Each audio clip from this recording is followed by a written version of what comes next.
नमस्कार। नक्षत्र तक में आपका स्वागत है। मैं आपका ज्योतिष मित्र आदित्य द्विवेदी। जन्म कुंडली से संबंधित परामर्श के लिए, कुंडली मिलान के लिए, किसी भी प्रकार के मुहूर्त आदि की जानकारी के लिए या जीवन में चल रही समस्याओं के समाधान के लिए, खराब ग्रह दशाओं के उपाय के लिए, रत्न और रुद्राक्ष आदि की जानकारी के लिए आप हमसे संपर्क कर सकते हैं।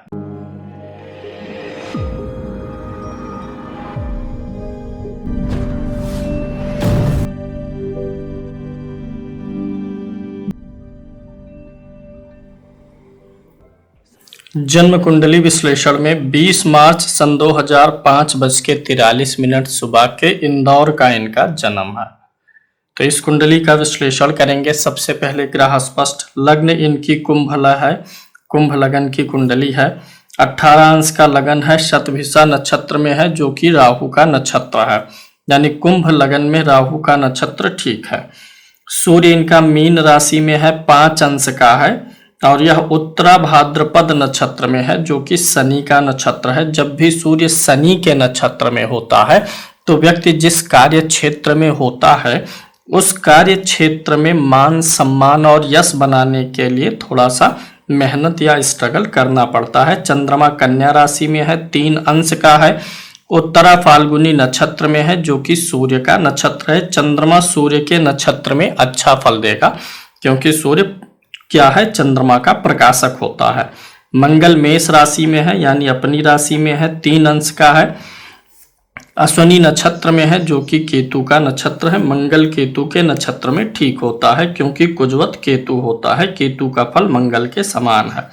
बुध मित्र राशि में है, कुंभ राशि में 10 अंश का है, शतभिषा नक्षत्र में है जो कि राहु का नक्षत्र है। बुध राहु के नक्षत्र में हो तो पर्याप्त समझदारी होशियारी प्रदान करता है। गुरु मेष राशि में है यानी मंगल के साथ में ही है, 12 अंश का है, अश्विनी नक्षत्र में है जो कि केतु का नक्षत्र है, यानी मंगल और गुरु दोनों केतु के नक्षत्र में है। शुक्र कुंभ राशि में है, 14 अंश का है, शतभिषा नक्षत्र में है, राहु के नक्षत्र में शुक्र लग्जरी प्रदान करेगा।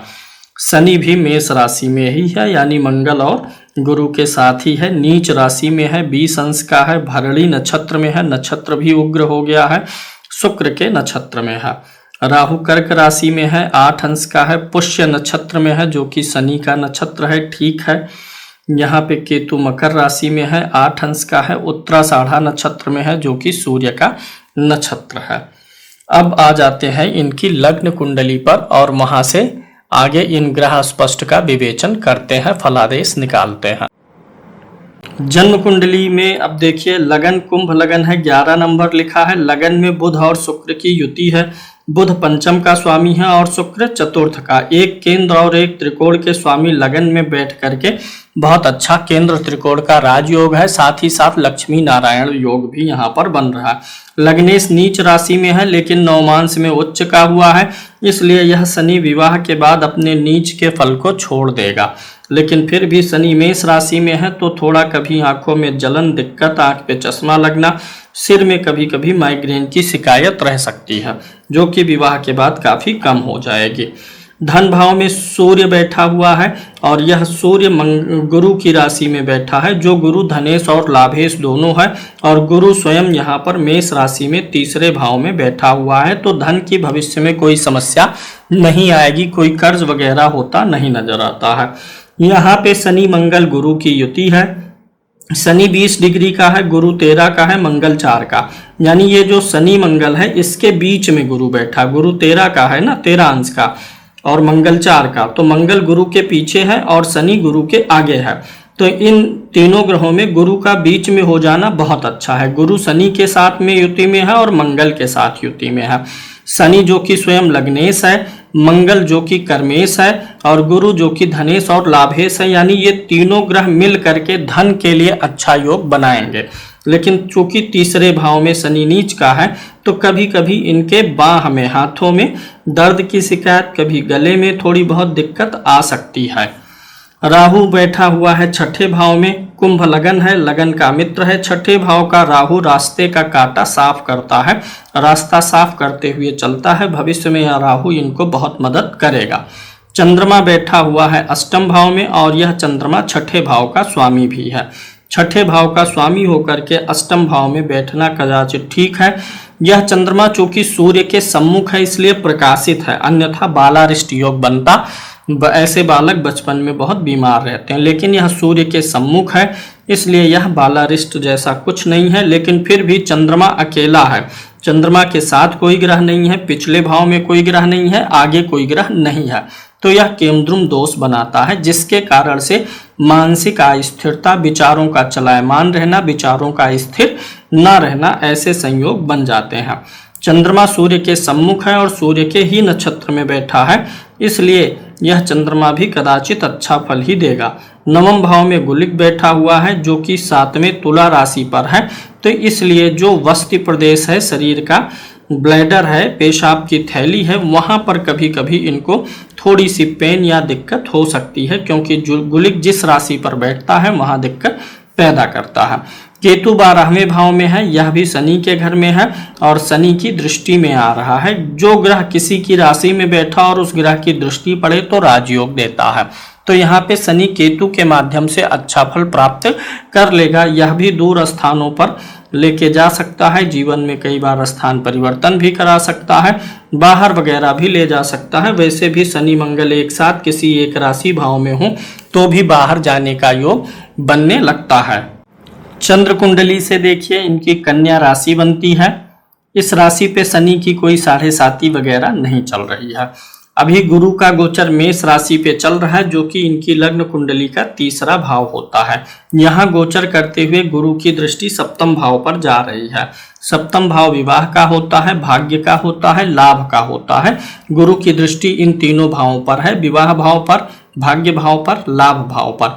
कुंडली में भी देख रहा है और अभी गोचर में भी देख रहा है, तो इनके विवाह के लिए भी बातचीत कहीं ना कहीं प्रारंभ हो जाएगी। अभी अगर आप दशाएं देखेंगे तो उस हिसाब से कुछ ज़्यादा ही क्लियर कर पाएंगे। वर्तमान में इनकी जो महादशा चल रही है राहु की चल रही है, और जो प्रत्यंतर चल रहा है वह चल रहा है इनका अभी वर्तमान में केतु का। शुक्र का प्रत्यंतर भी जल्दी ही शुरू हो जाएगा और उस समय इनके विवाह का योग बनने लगेगा। इस समय राहु की महादशा में जो प्रत्यंतर चल रहा है गुरु का प्रत्यंतर है और गुरु की अंतरदशा है, और प्रत्यंतर दशा जब सूर्य की आएगी तो विवाह का योग बन जाएगा। यानी जनवरी 2024 से, मैं लिख दे रहा हूं, जनवरी 2024 से विवाह का योग बहुत प्रबल हो जाएगा और यह योग जून 2024 में बहुत प्रबल रहेगा। जनवरी 2024 से जून 2024 के बीच में विवाह का योग बनेगा। कारण क्या है, अभी तो गुरु गोचर में देख ही रहा है और उधर प्रत्यंतर में भी गुरु चल रहा है और अंतरदशा गुरु की है, प्रत्यंतर में सूर्य आ जाएगा। तो इस समय विवाह का योग बहुत प्रबल रहेगा। अभी भी विवाह का योग चल रहा है, विवाह फाइनल हो सकता है, लेकिन अगले साल के शुरुआत में विवाह का योग भी बना हुआ है। चूंकि कुंडली मांगलिक नहीं है, मंगल यहाँ पर बैठा हुआ है, कुंडली मांगलिक ना होने के नाते विवाह में देरी आदि की संभावनाएं कम दिखाई देती हैं। पति कैसा मिलेगा उसको भी देखना है, तो नवमांश कुंडली का लगन देखिए, लगन ठीक है। लगन में केतु बैठा है, गुरु की राशि में केतु अच्छा फल देता है और लग्नेश गुरु उच्च का होकर के बैठा हुआ है, यानी बहुत रॉयल पति इनको मिलने वाला है। अच्छे परिवार से रहेंगे, अच्छी पद प्रतिष्ठा बनाएंगे, अच्छा कार्य करने वाले रहेंगे, क्योंकि ये गुरु लग्नेश होकर के उच्च का नहीं है, कर्मेश होकर के भी उच्च का है। शनि भी नवमांश कुंडली में उच्च का है, राहु को भी उच्च मान सकते हैं, केतु को भी। गुरु की राहु राशि में केतु और बुध की राशि में राहु अच्छा फल देता है। सूर्य भी नवमांश में स्वाग्रही है, कोई ग्रह नीच का नहीं दिखाई दे रहा है। तो बहुत अच्छे परिवार में बहुत अच्छे लड़के से विवाह होने वाला है। सुखी संपन्न इनका परिवार रहेगा, जहां पर सारी प्रकार की सुख और संपन्नता इनको प्राप्त होगी। ससुराल काफी अच्छी दिखाई दे रही है। अभी बात करते हैं स्वभाव की, तो चूंकि गुरु की राशि है और गुरु उच्च का है, तो ज्ञानवान पति मिलेगा जो सही और गलत का फर्क करना जानेगा, सही और गलत के मार्ग का चुनाव करके चलेगा, पक्षपाती नहीं होगा। वैवाहिक जीवन के शांति की बात करें तो लगन कुंडली मांगलिक नहीं है और सप्तम भाव पर क्रूर ग्रह का प्रभाव नहीं है। क्योंकि सप्तम को कौन देख रहा है? शुक्र। सप्तम को कौन देख रहा है? बुध। सप्तम को कौन देख रहा है? गुरु। तीन तीन शुभ ग्रहों की दृष्टि है। और नवमास कुंडली का जो 4th हाउस है, यहाँ पर ना कोई क्रूर ग्रह है ना कोई क्रूर ग्रह की दृष्टि है। इसलिए भी वैवाहिक सुख इस कुंडली में पूर्ण रूप से बना हुआ है। विवाह सिर्फ सुखी नहीं रहेगा, बड़ा शांतिपूर्ण और मधुर रहेगा। सब कुछ यहाँ पे ठीक दिखाई दे रहा है। जो सप्तम भाव का स्वामी सूर्य है वह उत्तरा भाद्रपद नक्षत्र में है, यानी कि क्रूर नक्षत्र में भी नहीं है। पति का कारक जो गुरु होता है वह भी अच्छे नक्षत्र में है, अश्विनी नक्षत्र में है, जो कि ना उग्र है ना तीक्ष्ण है। इसलिए वैवाहिक जीवन यहाँ पे 100% ओके है, ठीक है, कोई दिक्कत नहीं आएगी। कैरियर की बात करें तो कैरियर भी काफी ठीक है। यहाँ पे मंगल स्वामी है, बैठा है गुरु के साथ में। नवमांश कुंडली में मंगल यहाँ पर बैठा हुआ है। लग्न से दशम भाव का स्वामी मंगल हो गया। चंद्र कुंडली से अगर आप दशम भाव का स्वामी देखेंगे तो बुध हो गया।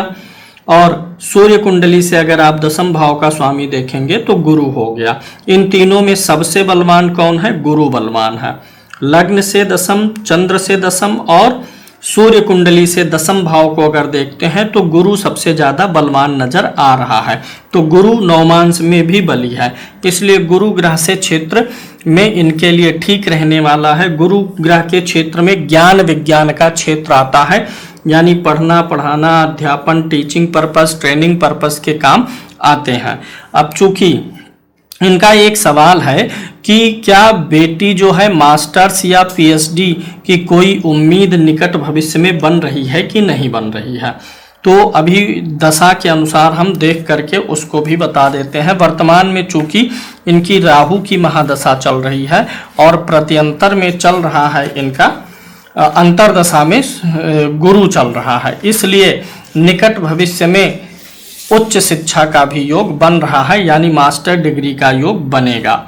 कब बनेगा इसको देख लीजिए, इसको भी मैं थोड़ा समझा देता हूं। अभी राहु की महादशा 2020 से 2038 तक है और अप्रैल 2025 तक गुरु का प्रत्यंतर है। तो अप्रैल 2025 के पहले पहले यह योग बन जाएगा और यह शिक्षा इनको प्राप्त होने की उम्मीद बन रही है। मास्टर डिग्री का योग बना हुआ है। स्वास्थ्य से संबंधित अगर हम ध्यान दें तो शनि के नीच राशि का ही ध्यान देना है। सिर, आँख, कभी कभी थोड़ी बहुत गले में और हाथों में दर्द। चंद्रमा अकेला है, विचार अस्थिर रहेंगे, मन अस्थिर रहेगा। तो चंद्रमा का केंद्रुम दोष जो बना है उसके लिए निदान करना होगा। यही दो इसमें छोटी सी समस्याएं दिखाई दे रही हैं। चंद्रमा के लिए थोड़ा सा ध्यान देना है, केंद्रुम की शांति, और शनि नीच का है तो शनि का जप हो जाना चाहिए। ये दो चीजें इसमें बन रही हैं। अब यहाँ पे शनि के साथ मंगल स्वराशि का है तो कुछ लोग कहेंगे नीच भंग हो रहा है। तो नीच भंग तो हो रहा है, लेकिन यह बहुत अच्छा नीच भंग नहीं कह सकते हैं, क्योंकि शनि का जो नीच भंग कर रहा है मंगल, वह उसका शत्रु है। शनि जिस राशि में उच्च का होता है वह राशि कौन सी है? तुला। तुला राशि का स्वामी कौन होता है? शुक्र। वह केंद्र में बैठा हुआ है लगन में, इसलिए शुक्र के द्वारा नीच भंग जो हो रहा है शनि का, वह शनि को ज्यादा पसंद आएगा। तो शुक्र के माध्यम से भी नीच भंग हुआ है। यहाँ पे मंगल वाला नीच भंग शनि को रास नहीं आएगा। तो शनि का नीच भंग होने का मतलब वह ग्रह धन सुख साधन दिलाएगा, ना कि नैसर्गिक रूप से जिन चीजों का कारक है उसमें कमी आएगी। तो शनि सिर, आंखों की दिक्कत, चश्मा वश्मा लगवाने का प्रयास करेगा। इनका एक प्रश्न नौकरी में परिवर्तन को लेकर के है। देखिए, वर्तमान समय में जो राहु और केतु का गोचर है उसके हिसाब से परिवर्तन इनकी नौकरी में, अभी राहु कहाँ गोचर कर रहे हैं? मेष राशि पे। केतु कहाँ कर रहा है? तुला राशि पे। तो नौकरी में परिवर्तन या स्थान परिवर्तन का योग नवंबर से बन जाएगा। नवंबर 2024 से नौकरी में भी परिवर्तन बन रहा है और स्थान परिवर्तन, दोनों का योग बन रहा है। यानी मोटा मोटी तौर पे 2024 मान के चलें तो ज्यादा अच्छा है। षोडश वर्ग में देशकाल कुंडली की समीक्षा करते हैं। लगन मिथुन लगन है, लगन में लग्नेश बैठा हुआ है, तो इसलिए मेहनत और परिश्रम में कोई दिक्कत नहीं रहेगी। जो इनसे छोटे सहोदर होंगे उनसे सुख भी प्राप्त होगा। तृतीय भाव में गुरु बैठा है, ये भी अच्छा है, मित्र की राशि में है, इसलिए कोई दिक्कत नहीं है। इस कुंडली की सबसे मुख्य बात मैं बताता हूँ। कोई भी कुंडली जब आप देखिए तो उसमें लग्न कुंडली में अगर कोई अच्छा योग बना है या कोई बुरा योग बना है तो आपको यह देखना चाहिए कि वर्ग कुंडली में वह योग अधिक बार रिपीट हो रहा है तो वही आपके जीवन को बना और बिगाड़ सकता है। लग्न कुंडली में बुध शुक्र की युति थी, देश काल में भी है, यानी ये जो लक्ष्मी नारायण योग बार बार बन करके आ रहा है यही इनके जीवन का सबसे प्लस पॉइंट है जो इनको सर्व प्रकार से सुखी और संपन्न रखेगा। तो देशकाल ठीक है, चतुर्थांश के लगन में कोई नीच का ग्रह नहीं है, लग्नेश थोड़ा सा अष्टम में गया हुआ है लेकिन भाग्य भाव में मंगल के साथ केतु है। लग्नेश का थोड़ा पीड़ित होना यह इंडिकेशन दे रहा है कि भाग्य थोड़ा देर से काम करेगा, लेकिन जब एक बार काम करना शुरू करेगा तो बहुत अच्छा काम करेगा, क्योंकि चतुर्थांश का नवम भाव बहुत ही अच्छा बना हुआ है। यहाँ पर गुरु भी उच्च का होकर के बैठा हुआ है, जो कि यहाँ पर दृष्टि डाल रहा है, सूर्य पर दृष्टि डाल रहा है, लग्नेश पर दृष्टि डाल रहा है। पंचमांश कुंडली देख लेते हैं और देखते हैं क्या इनके पास सामाजिक समझ रहेगी कि नहीं रहेगी। पंचमांश कुंडली के लगन में ही देखिए स्वराशि का शनि बैठा है, लगन अच्छा हो गया तो एवरीथिंग इज ओके, लगन अच्छा है और पंचम भाव में सूर्य और चंद्रमा की युति बहुत अच्छी है, कोई भी ग्रह यहाँ पर नीच का नहीं है, इसलिए सामाजिक ज्ञान अनुभव व्यवहार बहुत अच्छा रहेगा। गुरु ज्ञान का कारक है, इसलिए यहाँ पर ये भी ठीक है। बुध व्यवहार का कारक लाभ भाव में है, समाज में कितना कैसे क्या व्यवहार करना है इसका भी योग ठीक ठाक दिखाई दे रहा है। षष्ठांश कुंडली में भी देखिए बुध और शुक्र की युति पुनः रिपीट हो रही है, तो यह योग पुनः अच्छा हो गया। लगन का स्वामी ठीक है, लगन में कोई नीच का ग्रह नहीं है, लग्नेश चतुर्थ भाव में भी बैठा हुआ है, छठा भाव पीड़ित नहीं है, छठे भाव पे 3 शुभ ग्रह की दृष्टि है। ऐसे में व्यक्ति जीवन में किसी से शत्रुता नहीं करता है। अगर कोई शत्रुता करने का प्रयास करे सामने से तो ऐसा व्यक्ति समझौतावादी रवैया अपनाता है, अपनी ही गलती मान के सिर झुका के आगे बढ़ने का प्रयास करता है, यानी छोटी छोटी चीजों में ये उलझेंगी नहीं, जीवन में कोई शत्रुता का योग नहीं है। सप्तमांश कुंडली देख लेते हैं। वैसे लग्न कुंडली से संतान भाव पर कोई बुरा प्रभाव नहीं है, लेकिन सप्तमांश भी देखिए, सप्तमांश के से क्या है, लगन बहुत अच्छा है, लगन में गुरु महाराज बैठ गए और लग्नेश 11वें भाव में बैठ गया, बहुत अच्छा है। पंचम भाव में देखिए यहाँ शुक्र सूर्य नीच राशि में है, तो पहली संतान पाने में थोड़ा सा विलंब हो सकता है, या पहला संतान जो होगा उसका मिसकैरेज हो सकता है 2 या 3 महीने का, ये चीज दिखाई देती है, लेकिन संतान निश्चित रूप से मिलेगी। गुरु की दृष्टि यहाँ है, यहाँ पर गुरु की दृष्टि है, 2 संतान इनको प्राप्त होने वाली है और संतान का सुख बहुत अच्छा। पहली संतान में थोड़ी सी कुछ ना कुछ दिक्कत है, वो हो सकता है कि थोड़ा सा टाइम लगे पहला संतान गर्भ में आने पर, या 2-3 महीने का हो करके खराब हो, या पहले संतान की डिलीवरी में थोड़ा सा कष्ट की प्राप्ति हो, कुछ ना कुछ बनेगा, क्योंकि पंचम में नीच का सूर्य है। अष्टमांश कुंडली देखते हैं। लगन में मंगल बैठा है, कोई नीच का ग्रह नहीं है, लगने शुक्र उच्च का होकर के बैठा हुआ है, गुरु भी उच्च का है, तो इस प्रकार से आयु पर भी कोई खतरा दिखाई नहीं दे रहा है। लगन अच्छा है, लग्नेश अच्छा है, अष्टम भाव में कोई भी नीच का ग्रह भी नहीं है, दुष्ट ग्रह नहीं है, इसलिए भी आयु अच्छी है। अब अन्य कुंडलियों पर चलते हैं और वहां से विचार करते हैं इनके कैरियर आदि का। नवमांश कुंडली का तो मैंने आपको ऑलरेडी बता ही दिया, लगन अच्छा है, लग्नेश अच्छा है, चतुर्थ भाव अच्छा है, तो कुल मिलाकर के पति बहुत अच्छा मिलेगा और विवाह के बाद शनि का नीच भंग भी हो जाएगा द्वितीय प्रकार से, एक प्रकार से तो हुआ ही है। दसमांश कुंडली देखते हैं। लगन में गुरु बैठा है, मित्र की राशि में, लगन बहुत अच्छा है।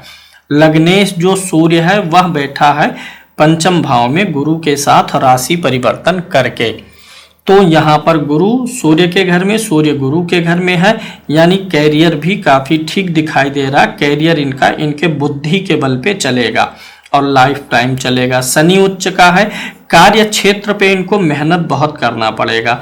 ये नौकरी चेंज करें, स्थान बदले, चाहे जो करें, जहां भी जाएंगी वहां पर भरपूर मेहनत करना पड़ेगा। केतु चतुर्थ भाव में है, कार्यस्थल कई बार परिवर्तित होगा, यानी जॉब में परिवर्तन, जॉब के स्थान में परिवर्तन होता रहेगा। दसम भाव में बुध मंगल और राहु बैठे हुए हैं, ये बहुत अच्छा योग होता है। कभी कभी मंगल और राहु है, कार्यस्थल पे इनको तनाव देने का प्रयास करेंगे, लेकिन बुध भी साथ में है और शुक्र के साथ राशि परिवर्तन में बैठा है। जो भी इनके खिलाफ होंगे, इनके खिलाफ साजिश करेंगे, उससे इनको फायदा ही हो जाएगा। चंद्र और शुक्र की भी युति है, जहां काम करेंगी वहां पर स्त्रियां इनके लिए विशेष रूप से इनका फेवर करेंगी। इस चीज को इनको ध्यान में रखना चाहिए। कुल मिलाकर के सब कुछ अच्छा है। थोड़ा सा दशम में मंगल राहु है, इसलिए कार्यस्थल पे किसी न किसी बात को लेकर के हेडक मिलता रहेगा जीवन भर, जिसका इनको आदत डालना है। शेष बहुत अच्छा दिखाई दे रहा है। एकादशांश कुंडली से जीवन में जो भौतिक इच्छाओं की प्राप्ति है वह देखते हैं। लगन में चंद्रमा बैठा है, गुरु की राशि में, बहुत अच्छा है। लग्नेश भी नवम भाव में बैठ के वापस लगन पे पांचवी दृष्टि गुरु डाल रहा है, तो भौतिक इच्छाओं की पूर्ति बहुत अच्छी दिखाई दे रही है। लाभ भाव में भी देखिए केतु बैठा हुआ है, ये भी अच्छा है। अब कुल मिलाकर के लग्न अच्छा है, लग्नेश अच्छा है, तो भौतिक रूप से कोई समस्याएं नहीं आएंगी। थोड़ी सी दिक्कत यह है कि 12वें भाव में शुक्र और शनि बैठे हुए हैं, जो देरी का कारण। 12वां भाव वैसे भी देरी होता है, जब जो जैसा चाहेंगी तब नहीं प्राप्त होगा, थोड़ा सा समय लगेगा और चीजें मिलेंगी। द्वादशांश कुंडली से माता पिता के सुख को देखेंगे। लगन ही देखिए बहुत अच्छा है, लगन में शुभ ग्रह गुरु बैठा है और स्वामी बुध भी दशम भाव में स्वागृह, पिता का काफी अच्छा सपोर्ट इनको मिलेगा। और पिता भाव में सूर्य मंगल भी बैठे हैं। चंद्रमा इनका राहु के साथ में बैठा है, तो माता से उतना नहीं, लेकिन पिता से इनको जीवन भर काफी अच्छा सपोर्ट मिलेगा। मैं ये नहीं कह रहा हूँ माता से नहीं मिलेगा, लेकिन पिता थोड़ा सा ज़्यादा इनके बारे में सोच विचार करेंगे। माता जो है कैरियर हो गया और इन सारी चीज़ों पे उतना फोकस नहीं करेंगी इनके, या माता वाले के साथ में राहु बैठा है तो माता के स्वास्थ्य को भी ये बिगाड़ता है।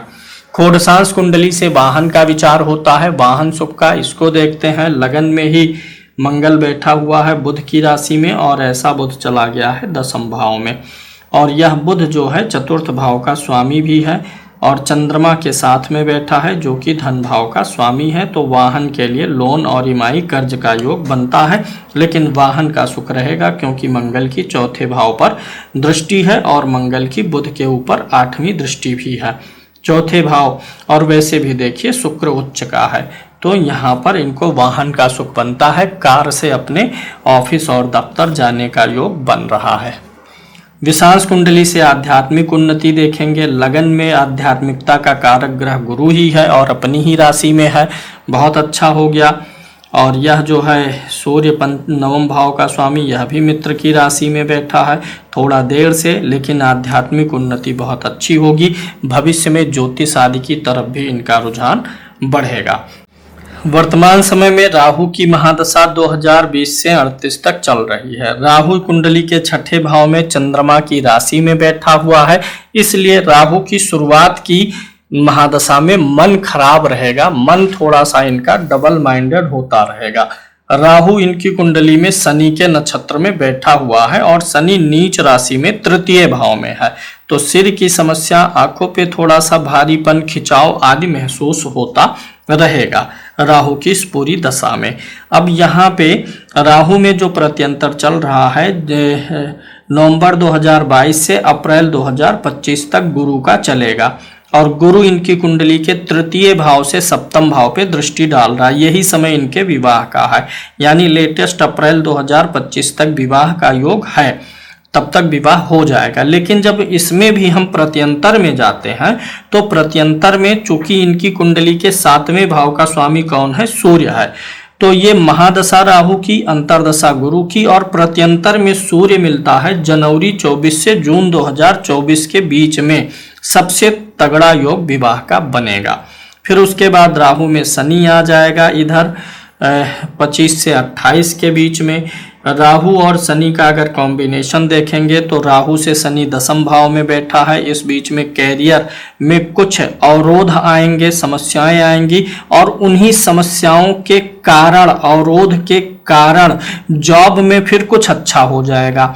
फिर बुध आएगा, ये तो बहुत ही अच्छा है, लगन में है, यानी इधर दशाएं ठीक है। राहु की दशा उतनी फेवर नहीं कर पाएगी क्योंकि राशि जो पाया है चंद्रमा का पाया और चंद्रमा कुंडली के अष्टम भाव में है। गुरु की दशा इनकी काफी ठीक जाएगी। गुरु इनकी कुंडली में तृतीय भाव में बैठा हुआ है, कर्म भाव के स्वामी और लग्नेश के साथ बैठा हुआ है। गुरु की दशा में ये सबसे ज्यादा कैरियर को लेकर के और अपने वैवाहिक जीवन, ससुराल पक्ष यानी पूरे परिवार को लेकर के संतुष्टि प्राप्त करेंगी। गुरु चूंकि कुंडली के द्वितीय और एकादश भाव का स्वामी होकर मारक है, तो इस दशा में कभी कभी इनको समय समय पे 2-2, 4-4 वर्ष पे कुछ ना कुछ तकलीफें भी बनाएगा, शारीरिक रूप से कुछ ना कुछ परेशानियां भी देता हुआ चलेगा। तो ये दशाएं काफी ठीक ठाक जाएंगी। शनि की जो महादशा होगी इसमें थोड़ी सी पुनः सावधानी करनी होगी। शनि 2054 से 2073 तक है, हालांकि लगन में नीच का है और यह शनि जो इनकी कुंडली का है यह बैठा हुआ है शुक्र के नक्षत्र में।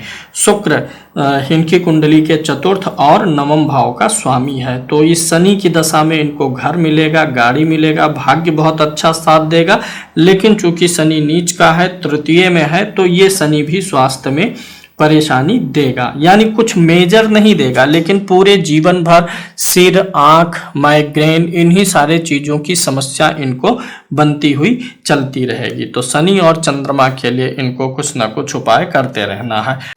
बुध और शुक्र सबसे अच्छे ग्रह हैं। बुध के लिए पन्ना, शुक्र के लिए ओपल 8 से 10 कैरेट के बीच में दोनों लॉकेट में बनवा के गले में पहने, या पन्ना सबसे छोटी अंगुली में और ओपल तर्जनी अंगुली में पहनना चाहिए। चंद्रमा का जप करवाना है। चंद्रमा के लिए वजन के बराबर चावल का दान होगा, जिससे केमद्रुम दोष खत्म हो जाएगा। शनि का जप होगा। शनि मेष राशि में, चर राशि में है, यानी इसका जप करने से शनि प्रसन्न हो जाएंगे और नीच का प्रभाव खत्म हो जाएगा। इसके अलावा अन्य कोई स्टोन वगैरह पहनने की जरूरत नहीं है। राहु की दशा चल रही है। राहु के में अगर इनको मानसिक कष्ट बढ़ रहा हो तो राहु का स्टोन गोमेद भी पहनना जा सकता है, लेकिन उसके साथ ओपल और पन्ना भी पहने रहना जरूरी होगा। ये ओवरऑल इनका विश्लेषण रहा। अब इनके अष्टक वर्ग पर चलते हैं और आयु का विश्लेषण भी मैं आपको दिखा देता हूं। ये इनकी सर्वाष्टक वर्ग की कुंडली है। लगन में देखिए 37 पॉइंट मिले हुए हैं, बहुत ही अधिक है। औसत बिंदु जो होते हैं ये 28 होते हैं, तो 37 पॉइंट हुए, जो कि इनके आयु और स्वास्थ्य सौभाग्य के लिए अच्छा है। धन भाव में 18 पॉइंट बना हुआ है।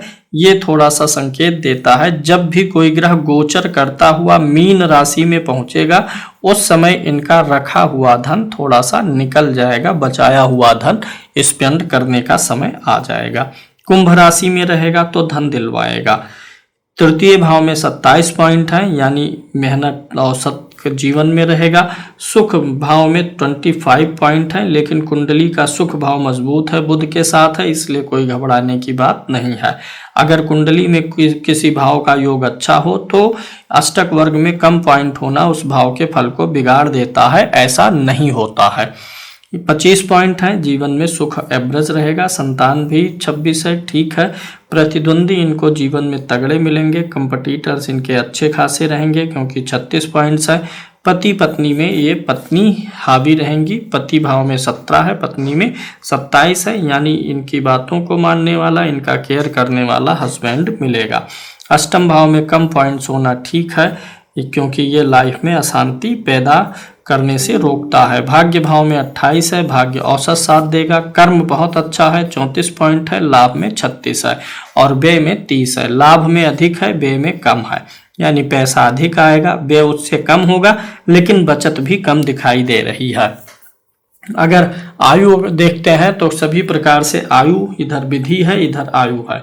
तो अगर दिन के अनुसार आयु देखते हैं तो वार आयु 100 वर्ष की आती है। राशियों की आयु 84 वर्ष आती है। केंद्र आयु जो है 78 वर्ष है। नराकार आयु 68 वर्ष है। शनि का गोचर 11 वर्ष है। 11 वर्ष तो निकल चुका। जेमिनी से 17 वर्ष है, ये भी निकल चुका। इसलिए ये दोनों आयु लागू नहीं होंगे।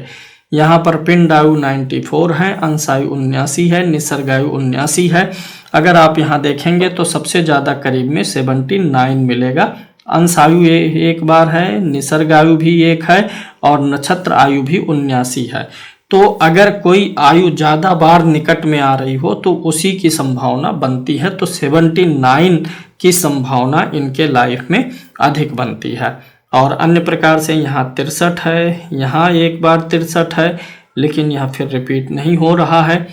और ये 79 के करीब में अगर आप देखेंगे तो यहाँ पे 79 के बाद 80 आता है, तो 80 कुछ नहीं दिख रहा है, यानी उससे अधिक दिख रहा है। 63 देखते हैं तो उससे अधिक भी नहीं दिख रहा। कुल मिलाकर के 63 वर्ष की आयु में कुछ तकलीफें इनको होंगी, लेकिन आयु 79 वर्ष के करीब में जाने की पूर्ण रूप से संभावना दिखाई दे रही है।